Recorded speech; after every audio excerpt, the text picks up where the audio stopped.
साहेब ते मांगीच्या तलावातलं पाण्याचा विषय होता. सर मांगीच्या तलावाविषयी सर तलावातलं पाण्याचं मागच्या आठवड्यात आंदोलन झालं मोठं, रस्ता रोको वगैरे ते हाळगावच्या पाण्यासंदर्भात तिथं कृषी महाविद्यालयात ते पाण्याच्या संदर्भात काय नेमकं इथं आंदोलन सुद्धा झालेले आहे. ते रस्ता रोको भव्य आंदोलन या ठिकाणी झालंय.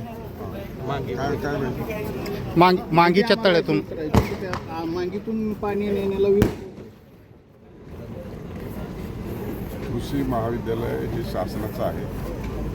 इंग्लिशलोक अहिल्यादेवी होळकर शासकीय कृषी महाविद्यालय हाळगाव तालुका जामखेड जिल्हा अहिल्यानगर या ठिकाणी जे कृषी महाविद्यालय आहे त्या ठिकाणी जे त्या महाविद्यालयासाठी आवश्यक ते पाणी लागणार आहे त्या ठिकाणी करमाळा, सोलापूर, पुणे, अहिल्यानगर, बीड, धाराशिव सह संपूर्ण महाराष्ट्रातील विद्यार्थी त्या ठिकाणी मेरिटवर शिक्षण घेणार आहे आणि त्यासाठी पाणी जाणार आहे. मला वाटतं या संदर्भामध्ये पिण्याच्या पाण्यासंदर्भामध्ये आणि महाविद्यालयासाठी ते शेतीसाठी चाललेलं नाही आणि कुणाचं आरक्षण कमी करून कुणाचं आरक्षण वाढवले यासाठी पाणी चाललं नाही.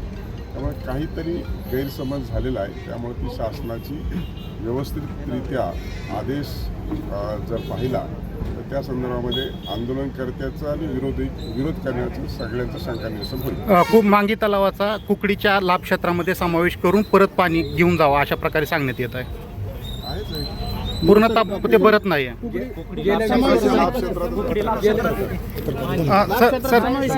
पाणी येतं का नाही कुकडीचं? नाही येत, पूर्णतः येत नाहीये. गेल्या 20 वर्षात मांगी तलाव फक्त 5 वेळा भरला. हो, पण कुकडीच्या लाभ क्षेत्रामध्ये मांगीच्या तलावाचा समाविष्ट आहे. नाही समावेश